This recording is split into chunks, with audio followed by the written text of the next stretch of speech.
Bon, on arrive probablement à la partie 2 de ce bull run, et je pense que cette partie 2 elle va se dérouler exactement de manière identique à la partie 1. On va voir les cryptos d'intelligence artificielle qui vont exploser, on va voir les meme coins qui vont exploser, on va voir les volumes sur Solana qui vont reprendre, il y aura des meme coins qui vont être créés toutes les secondes, et on va voir aussi Base exploser. On peut voir que là, sur le Bitcoin, c'est assez calme, donc c'est possible que ça reste calme pendant encore quelques jours, on n'en sait rien. En tout cas, moi, ce qui m'intéresse, c'est voir mes alts préférés commencer à bouillonner. Et là, du coup, on va commencer par NMT. Je vous ai fait une vidéo justement hier sur Netmind, et on peut voir que ça a plutôt bien pris. Aujourd'hui, on est la crypto IA, une des crypto IA qui a le mieux perf. Hier, on avait déjà fait un 14%, et là, on est passé au-dessus des 7$, on a fait un 7,3$, donc c'est cool. Je vous avais dit que c'était pour moi la crypto IA qui était la plus sous-cotée. Et encore une fois, Netmind nous a montré qu'ils étaient sérieux et qu'ils avaient vraiment un réseau de fous. Pile après que j'ai fait ma vidéo, on a vu un tweet de Netmind, voilà, qui montrait qu'en fait, le CEO de Netmind était invité à la conférence ICLR,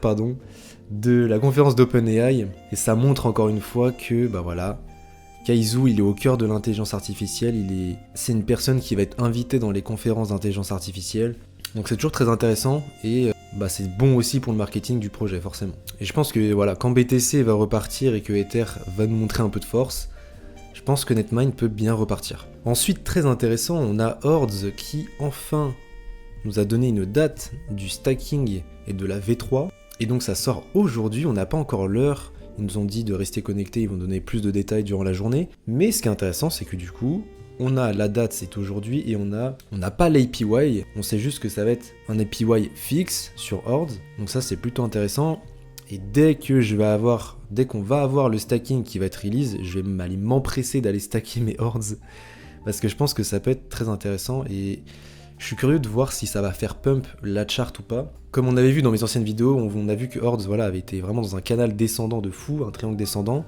On est retourné dans l'espèce de golden zone, on est même retourné à 0,73, et c'est pour vous dire les opportunités qu'il y avait pendant la baisse, c'est une folie. On est revenu à 0,10, on est encore très très bas par rapport à l'ATH qui est à 0,27. Voilà, on est à 177% de l'ATH, je sais pas si vous vous rendez compte.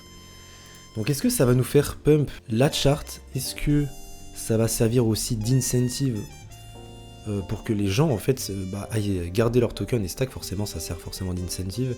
Donc je pense que ça peut faire que du bien au projet. Les gens se sont impatientés avec Hordes, ont vendu leur token. Hordes a pas mal baissé, il y a pas mal de gens qui ont paniqué. Et je pense que ça peut faire que du bien à la chart. Et on sait que la BTCFi et que l'écosystème Bitcoin a attiré pas mal de monde dernièrement avec les runes, etc. Ça m'étonnerait pas que les runes aussi reprennent un peu des couleurs avec la hausse de BTC tout simplement. Hein. Parce que tout ce qui va être memecoin, runes, je pense que ça va reprendre une fois que BTC va remonter. Donc les amis, nous verrons bien tout simplement, nous verrons bien. Je vous ai parlé de Base tout à l'heure justement en vous disant que ça allait être un écosystème qui allait être important aussi pendant ce bull run. On commence à avoir des memecoins mine de rien qui se réveillent, des memecoins avec des grosses communautés, qui ont énormément explosé pendant la partie 1 justement et qui sont vraiment consolidés pendant la phase de correction du Bitcoin. Et là justement, je vous ai parlé de Kikat dans mon groupe Telegram, j'en ai parlé aussi dans le groupe privé. Et là on assiste à un breakout léger, mais je pense que Kikat peut être un des memecoins sur Base, ça a été l'un des plus gros memecoins pendant la partie 1. On avait Brett, on avait Toshi, on a Normie et Kikat qui sont montés à plus de 100 millions de market cap. Et je pense que c'est des memecoins qui ont bien consolidé et qui peuvent retourner à leur ATH, voire le dépasser. Donc sur Kikat, on est à 33 000 holders et je pense vraiment que il y a quelque chose à faire sur ce memecoin. On a eu des entrées de folie, on est à x3 de l'ATH quand même, donc c'est plutôt pas mal. Donc on voit quand même que c'est un meme qui pendant le pic était puissant, il y avait pas mal de gens qui parlaient de ce memecoin, et puis forcément c'est un chat qui joue du piano, donc forcément c'est le meme par excellence. Je vais garder ce memecoin à l'œil, je sais pas si ça se dit, mais bref, on va garder sous les yeux ce memecoin, et on voit mine de rien qu'il continue à monter, hein. Il montre pas trop de faiblesse, on est à 45% en 24 heures,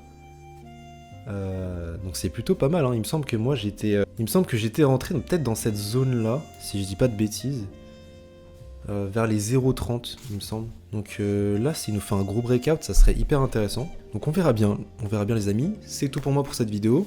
Si elle t'a plu n'hésite pas à liker, commenter, partager. Je te mets le lien de mon groupe Telegram gratuit où je te partage des memecoins, des narratifs, que ce soit sur l'écosystème Base, sur l'écosystème Ton. Si tu veux un accompagnement personnalisé pour que je te partage ma stratégie, ma vision de ce bullrun et que tu veux en savoir plus sur les écosystèmes. Je te mets aussi le lien de mon groupe privé en description. Je te fais des vidéos tous les jours. Nous on se retrouve pour la prochaine vidéo. Ciao tout le monde.